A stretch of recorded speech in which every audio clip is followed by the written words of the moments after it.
Vampire the Masquerade Bloodlines is something of a cult classic. It seems that it never saw the widespread attention of similar games in the 2000s like Fallout and Deus Ex though. Despite that, Bloodlines excels in many aspects and even brings some fantastic new spins to the RPG genre and gaming world that I can't say I've ever experienced before.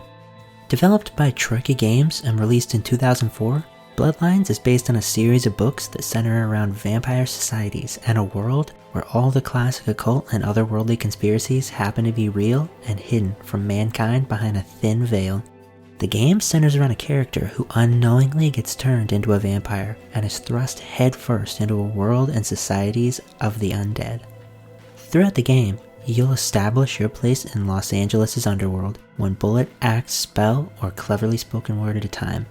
To do this, you'll need to become a master of the shadows and live the life of a vampire.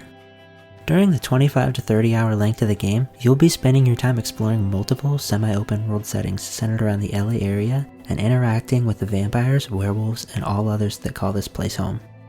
Multiple factions inhabit this world, and the smallest issue is set to cause a war at any moment. You'll have to pick a vampire clan, a faction to ally with, and a moral code to see you to the end of this game in one piece. A vast array of weapons are available to you in this RPG, from katanas and desert eagles to magic spells and severed arms. Not only this, but a decent stealth system is also implemented in the game that'll allow you to progress through nearly every level unseen if you're slick enough. If all else fails, you'll have to use your many persuasive abilities to get you out of all manner of sticky situations. With all these tools at your disposal, you'll never run out of new playstyles and angles to take on the levels and bosses with. The game melds so many genres and types of games into one so seamlessly that throughout, you'll find yourself wondering if there has ever truly been another game that tackles and encapsulates all that Bloodlines is. Some of the mechanics in the game are not perfect, however. The combat can occasionally be clunky, and the accuracy and damage on a few of the guns ends up relegating some of them to a near useless category, at least for me. Enemies can be deadly, and you'll be punished pretty hard in a number of sections of the game if you do not learn and adapt to the unique combat system of Bloodlines. The stealth system is another category that can suffer at times. While passable and even solid much of the time depending on the level and mission, the stealth a couple times seems to not be as intuitive as it probably could have been. It can feel like the AI can go from blind as a bat to omnipotent, seemingly based on nothing. At times, a pin drop will send a handful of enemies walk into your exact location. At other times, you'll walk past multiple enemies in broad daylight as if you were invisible. Right here is one of the most blatant examples of this I found in the game.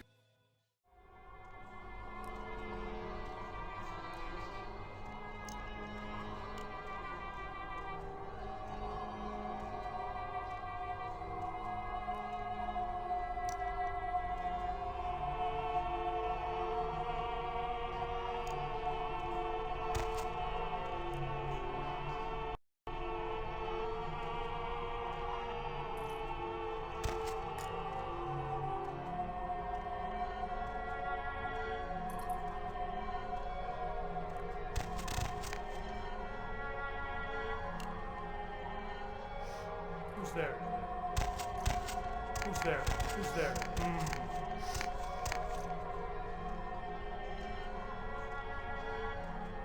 Who's there? Who's there? Who's there? Who's there? Who's there? Who's there? Who's there? It seems to me that turning the brightness down could provide for a possible solution to this in certain sections of the game, as it would make it appear that you're in more shadowy environments as opposed to brightly lit rooms. In addition to this, the current Steam version of this game nearly doesn't function on many modern computers. Luckily, the dedicated fans of this classic have created an easily installable patch that fixes all of the major bugs in the game and even updates the game's textures to keep it feeling more modern. I'll leave a link to a great tutorial on how to find and install this patch, as well as other optional mods in the description. Outside of those few gripes that really only end up as a minor road bump, the game shines. The story in this is the best I've covered on this channel yet, and I'd even say the best in any game I've played in a while. An extremely large cast of all manner of characters bring the world of darkness to life like no other. This is truly the greatest vampire game in existence, and despite not usually being a fan of vampire games or gameplay like in the Elder Scrolls series, I had a blast through the entire runtime. At no point will being a creature of the night feel like a chore. If anything, this game falls more in the lines of a power trip. Being a vampire in Bloodlines is like starring in your own action thriller blockbuster. Like I previously mentioned, Bloodlines is a vast medley of all sorts of genres, and one of those happens to be horror. You heard it right, on top of everything else on offer here, there's also long and memorable horror scenes, like an incredible, intense haunted house scene that's on screen now. Other levels, including secret ritual sacrifice chambers, serial killer lairs, and mind-bending insane asylums, litter this game and keep you interested all the way through. The aesthetic also plays a massive role in making this game as good as it is. The comic book style visuals and the fantastic soundtrack create one of the most unique and believable worlds you'll ever see. I have to touch again quickly on the soundtrack because wow, it is fantastic.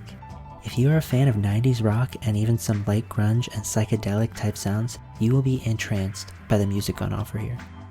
Rick Schaefer, the creator of much of the music, really knocked this out of the ballpark. When all is said and done, I have to recommend for everyone interested to at least give this game a try. Vampire the Masquerade Bloodlines is the definition of the phrase hidden gem, and it deserves my score of a 9 out of 10.